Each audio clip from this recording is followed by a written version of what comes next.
আপনারা ডিসাইড করুন কি নেবেন।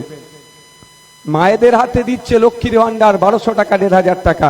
সেই মায়ের ছেলে যখন চাকরি করতে যাচ্ছে, সেই মায়ের মেয়ে যখন চাকরি করতে যাচ্ছে, তখন কি বলছে? 15 লাখ দাও, নাহলে চাকরি হবে না। আমি মায়েদের বলছি যে 1500 টাকা নিচ্ছেন বা 1200 টাকাতে খিল্লি করছি না।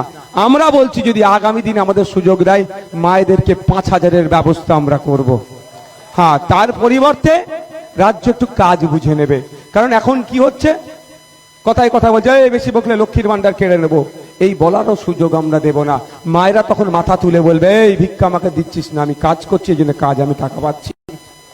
একদিকে যেমন হবে, তাই মাকে বলবো আপনার ছেলের ভবিষ্যতের কথা ভেবে এই লক্ষ্মীর ভান্ডারে সীমাবদ্ধ থাকবেন না। আপনার ছেলের 1500 টাকায় আজকে দিচ্ছে, 1500 টাকায় সীমাবদ্ধ থাকবেন না। আপনার ছেলে মাস গেলে কমপক্ষে যাতে 15,000 টাকা ইনকাম করে, তার জন্য এগিয়ে আসুন। খামচিহ্ন যেখানে যেখানে আছে খামচিহ্নকে ভোট দিন, এবং যেখানে ভাঙড় ছাড়া আরো যেখানে বামেদের বিভিন্ন সিম্বল আছে তাদেরকে বিপুল ভোটে জয়যুক্ত করুন। এই আশাটা রাখতে পারি তো নাকি আপনাদের কাছে? এবার আপনারা ডিসাইড করবেন কোন দিকে নেবেন।